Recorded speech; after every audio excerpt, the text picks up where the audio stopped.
Hi guys, I am Rikazar. I am going to discuss today grammatical terms. चलिए आज हम लोग कुछ ग्रामेटिकल टर्म्स को डिस्कस करेंगे जिसकी ज़रूरत होती है अंग्रेजी सीखने और सिखाने में। इन्हें हम टर्म्स कहते हैं। जैसे अन्य किसी सब्जेक्ट में भी उसे पढ़ने और पढ़ाने के लिए, समझने और समझाने के लिए कुछ टर्म्स की जरूरत होती है। So every branch of knowledge has certain terms. तो ठीक उसी तरह अंग्रेजी भाषा को भी सीखने के लिए हमें कुछ टर्म्स की जरूरत पड़ती है जिन्हें ग्रामेटिकल टर्म्स कहते हैं। फिर जब लिटरेचर की बात होगी तो उसमें लिटरेरी टर्म्स आएंगे। ये टर्म्स है क्या? टर्म्स को पहले समझें कि ए वर्ड और a group of words with a specific meaning used to describe a thing or to express a concept is called a term. Term क्या है?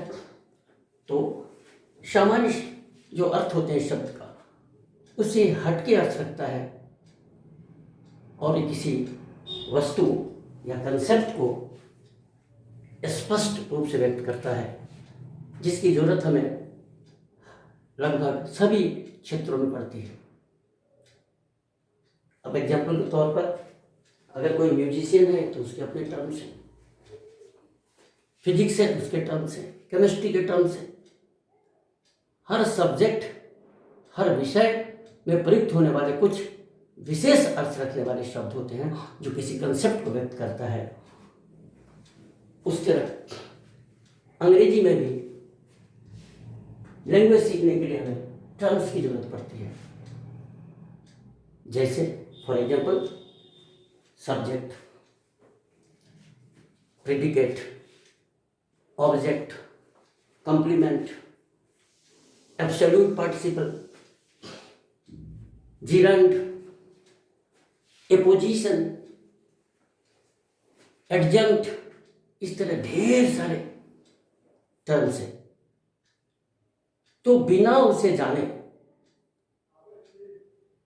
मैं तो समझता हूं संभव ही नहीं है किसी शिक्षक के लिए पढ़ा पाना या फिर किसी छात्र के लिए सीख पाना, राइट? इसलिए इट्स इम्परेटिव, आवश्यक है, जरूरी है कि हम शुरू करें पढ़ाई उससे पहले we must get acquainted with some of these terms, at least some of these terms, so that we can start the business of learning and teaching. जैसे हम एक सेंटेंस बनाना शुरू करेंगे हमें जरूरत पड़ेगी सब्जेक्ट की, हमें जरूरत पड़ेगी ऑब्जेक्ट की, हमें जरूरत पड़ेगी कंप्लीमेंट की। और अगर हम इससे वाकिफ नहीं है, सब्जेक्ट किसे कहा जाता है, क्या कंसेप्ट है, ऑब्जेक्ट किसे कहा जाता है, कंप्लीमेंट क्या होता है, इन्हें जाने बगैर अंग्रेजी सिखा पाना और सीखना संभव नहीं है।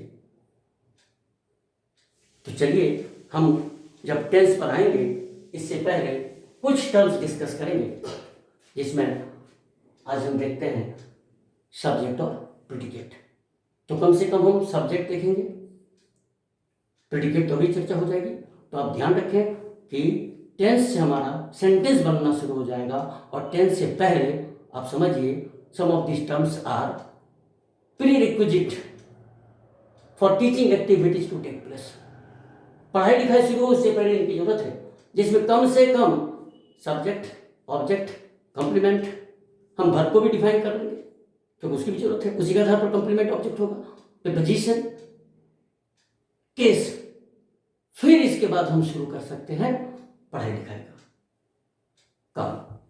तो चलिए आज के वीडियो में हम देखते हैं जल्दी से सब्जेक्ट किसे कहा जाता है। तो ये मान के चलिए पहले कि दुनिया में एक भी सेंटेंस नहीं हो सकता है फॉर्मल सेंटेंस जिसमें सब्जेक्ट ना हो सकता है आप जो वीडियो सुन रहे हैं उसमें कुछ जानकार होगा, कहेगा सर कम हेयर में कहाँ है सब्जेक्ट, गो देयर में कहाँ है सब्जेक्ट। भाई इसमें भी सब्जेक्ट है, वो लेटेंट है, इसमें यूज सब्जेक्ट के रूप में छुपा हुआ। और बाकी जितने भी सेंटेंस आपको सब्जेक्ट देने ही देने हैं, और जिसमें आपको नहीं लगता है कि सब्जेक्ट है उसमें भी सब्जेक्ट है। अब आता है सब्जेक्ट क्या है। तो उससे भी पहले आप जानिए सब्जेक्ट बनता कौन है, बनता कौन है ये प्रश्न पूछिए, क्लियर हो जाएगा सब्जेक्ट कौन बनता है। तो ग्रामर ने अधिकृत किया है, किसको ऑथराइज किया है ग्रामर ने सब्जेक्ट बनने के लिए। तो पार्ट्स ऑफ स्पीच में जो 8 पार्ट्स ऑफ स्पीच है, जो हमारा 8 एलिमेंट्स है, उनमें से किसको ये भार दिया गया है, किसको ये ड्यूटी दिया गया है, किसका ये काम है सब्जेक्ट बनना। तो ध्यान रखिएगा, इसलिए मैं पूछता हूं सब्जेक्ट कौन बनेगा, ये क्वेश्चन मैं बार बार करता हूं। तो आपका आंसर होना चाहिए ए नाउन और ए प्रोनाउन। यही noun or pronoun person or thing है। तो सब्जेक्ट जब भी बनेगा कोई ना कोई नाउन या प्रोनाउन ही बनेगा, इसी को आप कहते हैं ए पर्सन और थिंग। तो पहली बात हो गई सब्जेक्ट कौन बनता है, नाउन या प्रोनाउन। अब कब उसको बोलेंगे सब्जेक्ट, क्योंकि वही नाउन एंड प्रोनाउन आगे जाके देखेंगे कि ये नाउन और प्रोनाउन ऑब्जेक्ट का भी काम करता है। ये नाउन और प्रोनाउन कंप्लीमेंट भी बन सकता है। तो हमें जानना पड़ेगा ना ये नाउन या प्रोनाउन यहाँ किस रूप में है, किस पोजीशन में है, किस पद पर है, किसकी भूमिका निभा रहा है। तो वही नाउन और प्रोनाउन सब्जेक्ट बन जाता है, कभी वही नाउन और प्रोनाउन ऑब्जेक्ट बनता है, और कभी कंप्लीमेंट भी बन जाता है। कंप्लीमेंट दूसरे पार्ट्स ऑफ स्पीच भी बनते हैं। तो अभी हम उधर नहीं जाना है, हमें सब्जेक्ट पर फोकस करना है। तो ये बात तय होगी सब्जेक्ट बनेगा कोई ना कोई नाउन या प्रोनाउन, लेकिन कब। चलिए हिंदी में हम लोग देखते हैं कि आसानी से कह दिया जाता है जो काम करे वो करता। हिंदी में शब्द को करता कहते हैं। अगर आप हिंदी जानकार हो और होंगे ही तो आप पढ़े होंगे जो काम करने वाला सब्जेक्ट। और तुरंत एग्जाम्पल दे दिया, राम आम खाता है, मोहन गीत गाता है, लड़के फुटबॉल खेल रहे हैं। आप क्या देखिए इसमें जो काम करने वाला है वो सब्जेक्ट है, तो आप कहेंगे मोहन, राम, लड़के, ये सब सब्जेक्ट हो गए। तो यहां कंफ्यूजिंग है कि सब्जेक्ट सिर्फ काम करने वाला ही नहीं होता है। तो ठीक है राम आम खाता है तो काम कर रहा है तो सब्जेक्ट हो गया। इस सेंटेंस में कौन काम कर रहा है, राम, इसे खट से कर दिया राम। लेकिन अगर बोले राम लंबा है, अगर हम कहें पृथ्वी गोल है, अगर हम कहें मोहन विज्ञान का छात्र है, तभी तो जैसे ही मैंने पहले बोला था अगर सेंटेंस है तो सब्जेक्ट है। We can't imagine of a sentence without a subject. Where there is a formal sentence, there must be a subject. तो हिंदी वालों को देखिए, हिंदी में कैसे कह दिया काम करने वाला करता, 2-4 एग्जाम्पल दे दिया, लेकिन जब लड़का बनाने बैठता है तो काम वाले में तो ढूंढ भी लेता होगा, हमको लगता है जिसमें काम की बात हो। लेकिन जिसमें काम की बात नहीं है बच्चे से नहीं ढूंढ पाएंगे। बिगिनर्स के लिए कह रहा हूं, बिगिनर्स के लिए जो एकदम शुरू से पढ़ना चाह रहे हैं, शुरू से कमजोर है, तो उनको ध्यान में रखना होगा कि सब्जेक्ट सिर्फ काम करने वाला ही नहीं होता है। आप जानिए जिसके बारे में कुछ कहा जाए उसे सब्जेक्ट कहा जाता है। अब आपका सब मिल जाएगा। इसीलिए डेफिनेशन इंग्लिश में क्या है, a person or thing, it means a noun or pronoun about which something is said is called a subject. A subject बोला, फिर इसी को अगर कह दे ए पर्सन और थिंग और ए noun or pronoun about which something is said is called the subject of the sentence. तो the क्यों आ गया? अब इसमें मत सोचिए, अब इसमें मत जाइए, क्योंकि हम आर्टिकल्स के बारे में जानेंगे। देख रहे हैं ना, अब शुरू हो गया परेशानी। एक बार बोलते हैं अ सब्जेक्ट, एक बार बोलते हैं the subject of the sentence. सारी जानकारी आपको आएगी, अभी खाली अर्थ समझिए, टर्म के रूप में समझिए। सब्जेक्ट किसे कहा जाता है? तो जिसके बारे में कुछ कही जाए। अब ये सब्जेक्ट एक शब्द का भी हो सकता है और एक ग्रुप ऑफ वर्ड्स भी हो सकता है, एक शब्द भी हो सकता है, शब्दों का समूह भी हो सकता है, एक से अधिक शब्द भी हो सकते हैं। लेकिन चूंकि बिगिनर्स हैं, शुरू में आप समझिए, नाउन या प्रोनाउन जिसके बारे में कुछ कहा जाए उसे सब्जेक्ट कहा जाता है। बस पहले पकड़िए, एकदम जोर से पकड़िए, कस के पकड़िए कि भैया सब्जेक्ट है तो नाउन प्रोनाउन नहीं बनेगा। और बाद में आगे जब जाएंगे तो देखेंगे, जैसी पढ़ाई आगे बढ़ेगी समझ में आएगी, अच्छा ये सब्जेक्ट है, अच्छा एक से अधिक शब्द है, ये नाउन फ्रेज है, अच्छा ये सब्जेक्ट है, सर जी बोले हैं नाउन या प्रोनाउन ही बनेगा। यहां तो बोलता है वॉकिंग इज एन एक्सरसाइज, टहलना एक व्यायाम है। किसके बारे में बोला? टहलना के बारे में बोला। टहलना तो वर्ब है भाई, भाई वर्ब है, लेकिन टहलना एक व्यायाम है जब बोलते हैं तो किसके बारे में कहा? टहलना के बारे में कहा, यानी वॉकिंग वहां सब्जेक्ट है, और सब्जेक्ट तो जरूर नाउन होगा, तभी सब्जेक्ट हो सकता है, यानी जीरंड है। मैं अभी उधर नहीं जाना चाहता, अभी आप सीधे सीधे बोलिए a noun or pronoun about which something is said is called a subject, or you can say a person or thing about which something is said is called the subject of the sentence, right? अब हिंदी में लिखिए, जिसके बारे में कहा जाए, अब वो क्या शॉर्ट में, तो जिसके बारे में, जिस व्यक्ति या वस्तु के बारे में कुछ कही जाए उसे सब्जेक्ट कहा जाता है। अब जल्दी जल्दी एग्जाम्पल थोड़ा हिंदी में देते। अभी मैं मान के चलता आपको अंग्रेजी नहीं आती है, अंग्रेजी बनाना जब सीखेंगे तब, अभी आपको मैं मान के चलता हूं अंग्रेजी नहीं आती आपको, तो हिंदी में सुनिए। मोहन पत्र लिखता है, यहां सब्जेक्ट मोहन है, तो देखिए मोहन नाउन है कि नहीं? तुम मुझे जानते हो, किसके एक्टिविटी से, किससे रिलेटेड है ये? तुम, तो प्रोनाउन। जो काम करिए जिसके बारे में कहा जाए, देखिए आसानी से मिल रहा है। लड़के फुटबॉल खेल रहे हैं, कौन खेल रहे हैं भैया? किसकी एक्टिविटीज है? तो काम कौन कर रहे हैं यहां? लड़के, सब्जेक्ट। सब्जेक्ट कौन बना? लड़के। लड़की क्या है? नाउन। तो जब भी सब्जेक्ट बनेगा नाउन निकला। राम और श्याम मित्र हैं, यहां देखिए राम और श्याम दोनों सब्जेक्ट है, इसलिए हम प्लूरल वर्ब देना होगा। राम और श्याम जब अंग्रेजी बनाएंगे तो इसलिए सब्जेक्ट जानना जरूरी है, पहचानना जरूरी है। ये कौन सब्जेक्ट है? कई बार एक से अधिक शब्द होते हैं, इसमें एक ही सब सब्जेक्ट होता है, वो सब्जेक्ट ग्रुप है, सब्जेक्ट पार्ट है, लेकिन सब्जेक्ट उसमें एक ही रहता है। जैसे कि एग्जाम्पल देखिए, दिखा दे आपको, भारत की नदियां दूषित हैं, किसके बारे में कहा? तो भारत की नदियां, अंडरलाइन कर दिया, भारत की नदियां सब्जेक्ट है, लेकिन जब बच्चे बनाने बैठेंगे तब वो भारत को सब्जेक्ट माने कि नदियों को सब्जेक्ट माने, आखिर दोनों को माने, और ऐसा नहीं समझ पाएगा, उसका भार निश्चित रूप से गलत हो जाएगा। तो भारत की नदियां सब्जेक्ट ग्रुप जरूर है, उस पार्ट में है, लेकिन सब्जेक्ट यहां नदियां हैं। किसके बारे में कहा दूषित है? भारत दूषित है कि नदियां दूषित है? और नदियों का संबंध किससे है?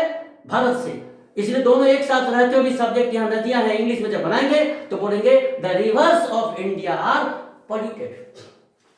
कई बच्चा इंडिया को समझ में आएगा तो इस ठोक देगा। अब लीजिए, इन्हीं सब के लिए बोला था भाई, पहले पढ़िए ठीक से, सुनना, सुनिए, टर्म्स क्लियर कीजिए। तो चलिए, जिसके बारे में कहा जाए सब्जेक्ट, सब्जेक्ट कौन बनेगा? नाउन या प्रोनाउन। अब कई बार हो सकता है नाउन के बदले अगर वर्ब बना है तो वो भी नाउन नहीं है, इसकी चर्चा बाद में कर देंगे।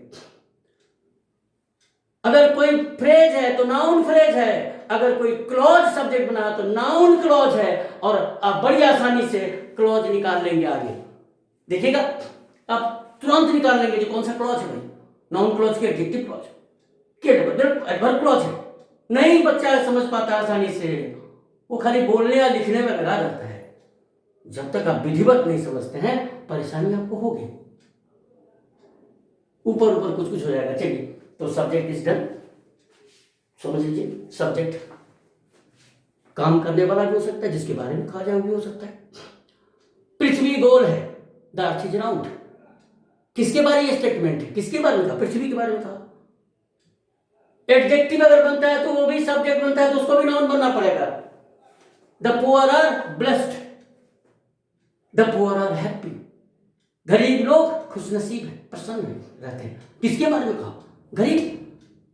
तो गरीब तो आप समझते पूरा एडजेक्टिव है, लेकिन यहां सब्जेक्ट का काम कर रहा है, इसको द लगा के नाउन बना दिया गया है। इसलिए घबराइए नहीं, जड़ पकड़िए। जो सब्जेक्ट जो कोई भी बनेगा उसे या तो नाउन होना होगा, या प्रोनाउन होगा, या नाउन क्लॉज होगा, या नाउन फ्रेज होगा, या नाउन होगा, या नाउन बना होगा। अब आता है सेंटेंस के दो पार्ट होते हैं। एवरी सेंटेंस इज से made up of two parts, or you can say we can divide a sentence into two parts. Every sentence consists of two parts. Subject, इस सब्जेक्ट हम लोग नेमिंग पार्ट भी बोलते हैं, क्योंकि नाम देता है। It names the person of thing that does something, it names the person of thing about which something is said, that's why this is naming part. तो दो पार्ट से बने होते हैं। याद रखिएगा, अंग्रेजी में अगर एक सेंटेंस है तो उसको दो भाग में आप बांट सकते हैं। एक सब्जेक्ट जिसको नेमिंग पार्ट, और दूसरा प्रिडिकेट, एक्टिविटी पार्ट, उसको एक्टिविटी बोलते हैं, प्रिडिकेट। ये प्रिडिकेट क्या है? प्रिडिकेट तो प्रिडिकेट क्या है, तो इसको डिफाइन कर लेते हैं। सब्जेक्ट हो गया, तो सब्जेक्ट समझ गए, a person or thing about which something is said, a noun or pronoun about which something is said is called subject. अब इसी से प्रेडिकेट समझिए। whatever is said about the subject is called the predicate of the sentence. Subject के बारे में जो कुछ भी कहा है, सब्जेक्ट के बारे में जो कुछ भी कही जाती है, वही तो प्रेडिकेट है। अब दोनों देखिए कैसे कैसे, एक है तो दूसरा है, दूसरा है तो पहला है, पहला है तो दूसरा है, दोनों एक दूसरे से रिलेटेड। एक जहां एक का अस्तित्व है दूसरा का होना, जहां दूसरा रहेगा तभी एक रह सकता है, तभी उसका अस्तित्व है। तो दोनों का एग्जिस्टेंस एक दूसरे पर इंटरडिपेंडेंट है। सब्जेक्ट तब तक नहीं निकलेगा जब तक प्रेडिकेट नहीं होगा, और प्रेडिकेट अगर है तो सब्जेक्ट जरूर है। तो जिसके बारे में कहा जाए सब्जेक्ट, और जो कुछ भी उसके बारे में बोले हैं वही तो प्रेडिकेट है। प्रेडिकेट भी एक शब्द हो सकता है, एक ग्रुप ऑफ वर्ड्स भी हो सकते हैं, एक से अधिक शब्द भी हो सकते हैं, क्लॉज भी हो सकते हैं, कोई दिक्कत नहीं। तो प्रेडिकेट का डेफिनेशन क्या हो गया? सब्जेक्ट के बारे में जो कुछ भी कही जाए वो प्रेडिकेट है। प्रेडिकेट प्रेडिक्ट से बना है, प्रेडिक्ट वर्ब है। नहीं, पंडित जी ज्योतिष लोग प्रेडिक्ट करते हैं, भविष्यवाणी बतलाते हैं, कहते हैं आपके बारे में जो कुछ भी कहा जाए तो वो प्रेडिक्ट है। तब ना बोलता है मौसम, सुना होगा। मानिए सेंटेंस हिंदी का, यू स्पीक इंग्लिश, तो इसमें सब्जेक्ट है यू, प्रेडिकेट है speak English. The earth is round, पृथ्वी गोल है, किसके बारे में कहा? पृथ्वी के बारे में। सब्जेक्ट क्या कहा उसके बारे में? तो जो कुछ भी सब्जेक्ट के बारे में कहा जाए वही तो प्रेडिकेट है। Is round, the earth subject, is round predicate. इस तरह अगर हम देखें, जो सबसे छोटा सेंटेंस जो मैं लिख देता हूं, आई गो, या फिर ऐसे लिखिए ही वेंट, ये भी छोटा है। ये सब्जेक्ट है, ये प्रेडिकेट है, ये सब्जेक्ट है और ये प्रेडिकेट है। ये सब्जेक्ट है, मैं जाता हूं, वह गया, एकदम छोटा सेंटेंस है। तो देखिए दो पार्ट है, बोला था ना हर सेंटेंस दो भाग से बना हुआ है। एक आई गो, ये गो किसके बारे में, किसका एक्टिविटी है, किसके बारे में, किससे रिलेटेड है, किसकी गतिविधि को व्यक्त करता है, किसके बारे में कह रहा है? सब्जेक्ट के बारे में, आई के बारे में। कौन है? प्रोनाउन। सब्जेक्ट हमेशा नाउन या प्रोनाउन बनेगा। गो, ही सब्जेक्ट वेंट, वह गया। किसके बारे में कह रहा है? वह के बारे में। तो जिसके बारे में कहा सब्जेक्ट, क्या कहा ही के बारे में? गया, वेंट। अब इसको बड़ा कर लीजिए। I go to school daily with my friends, जितना लंबा है कीजिए, ठीक है। ही वेंट टू पटना, अब बनाते रहे जितना बनाना। दे वेंट टू दिल्ली, अब आप जितना बना लीजिए। अब सेंटेंस निकालना है कि सेंटेंसेस दे रहे हैं, सब्जेक्ट प्रेडिकेट कुछ निकालना चाहिए, एक्सरसाइज करनी चाहिए, इंग्लिश में भी और हिंदी में भी। तो चूंकि मैं ये मान के चलता हूं अभी आप बिल्कुल शुरुआत है, आपको अंग्रेजी नहीं आती, अंग्रेजी सिखाने का जिम्मेदारी मेरा है। जैसे मैंने पहले वीडियो में कहा था कि कौन कौन से मेरे काम है, और मैं सिखा के ही छोड़ूंगा, सिखा के ही रहूंगा। लेकिन शर्त है आप भी सीखने को तैयार हो, तभी तो। इसलिए कहा जाता है अंग्रेजी में कि you can take the horse to the pond but you can't make him drink. आप घोड़े को तालाब तक ले जा सकते हैं, यानी नहीं भी घोड़ा जाना चाहे तो पकड़ के ले जा सकते हैं, 4-5 आदमी मिलकर खींच के बांध के, लेकिन जबरदस्ती पानी नहीं पिला सकते। पानी तो खुद ही पिएगा, चाहेगा तभी पिएगा, नहीं तो नहीं पिएगा। तो मैं लाख कोशिश कर लूं भाई, आप चाहोगे तभी सीख पाओगे। चलिए, तो सब्जेक्ट एंड प्रेडिकेट, कुछ सेंटेंस हम हिंदी में छोड़ दे रहे हैं आपको। पहले हिंदी से निकालिएगा subject predicate, subject predicate, subject predicate, right. और कुछ इंग्लिश में दे देंगे या उसी को इंग्लिश कर लीजिएगा। चलिए, सेंटेंस सुनते चलिए ध्यान से। आप वीडियो को बार बार घुमा करके देख लीजिएगा, पढ़ लिख लीजिएगा और निकाल लीजिएगा। अभी मैं इसका आंसर नहीं दूंगा, ऐसे ही आप अपना निकालिएगा, जो जितना एग्जाम्पल देख कह दिए। चलिए, सेंटेंस सुनिए। सितारे चमकते हैं, राम और श्याम मित्र हैं, मेरा नाम मुकुल है, तुम परिश्रमी हो,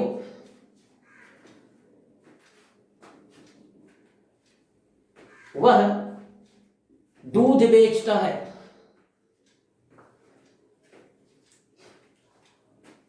पकाती है रोटी मां।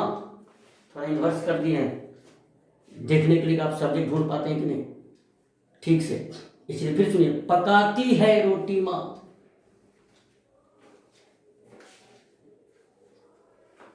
गाय घास खा रही है,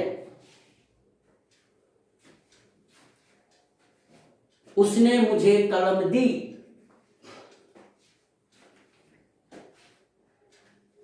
हम लोग बस से पटना जाएंगे,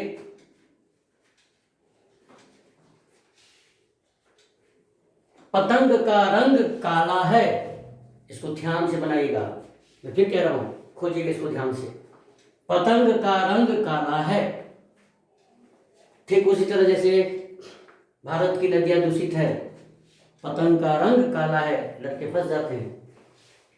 और एक लास्ट में एक ऐसे कह देते हैं छोटा सा, लड़का है। देखिए मैंने सिर्फ कहा लड़का है, इसको इसमें जब आप ढूंढिएगा तब परेशान हो जाएगा। तो हो सकता है मैं अगले वीडियो में इसकी चर्चा थोड़ा कर दूं, अगर याद रही मुझे रहेगी। लड़का है। इसी तरह राजा था। चलिए, इंग्लिश से अगर आप निकालना चाहें तो ये जो 2 लास्ट सेंटेंस दिया है, लड़का है और राजा था, इसके बाद में मैं कुछ नहीं बताऊंगा, आप अपना सब्जेक्ट प्रेडिकेट निकालिएगा। Subject predicate, subject predicate, subject predicate. देखिए परेशानी अगर होती है तो अगले क्लास में फिर वहीं से इसको बताते हुए फिर चलेंगे भर पर, फिर भर को देखेंगे। अभी सिर्फ काम करके देखेंगे। इंग्लिश में कुछ सेंटेंस सुन लीजिए, निकाल दीजिएगा। ही helps me. I am your friend. She speaks English. Ram and Shyam play together.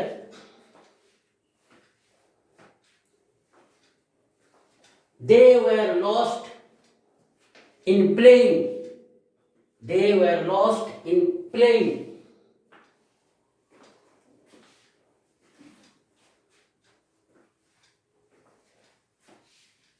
The teacher teaches us honestly.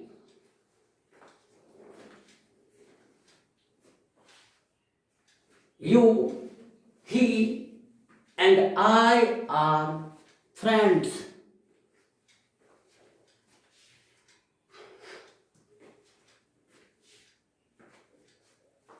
The contents of this book are useful. थोड़ा भारी हो जाएगा, थोड़ा आपको डिफिकल्ट लगेगा. यस, छोटे छोटे करने दीजिए. The black dog was barking.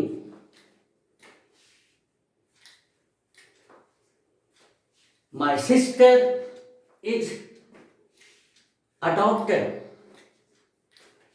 I think enough for now. चलिए, इन सबको आप निकाल लीजिएगा, इन सब सेंटेंस, सब्जेक्ट और प्रीडिकेट. लेकिन हिंदी वाले में जो दिया था 2 लास्ट का, लड़का है, राजा था. इसमें आपको हो सकता है परेशानी हो, जिसका जवाब अगले नेक्स्ट वीडियो में मिल जाएगा. फिर उसके बाद हम लोग दूसरा टर्म चलेंगे. तो ये टर्म्स जरूरी है. जब आप सब्जेक्ट प्रीडिकेट समझ गए तो आप जब बनाएंगे तो जहाँ सब्जेक्ट की जरूरत होगी आप तुरंत समझ जाएंगे सब्जेक्ट है, उसको उसी जगह पर लिख पाएंगे.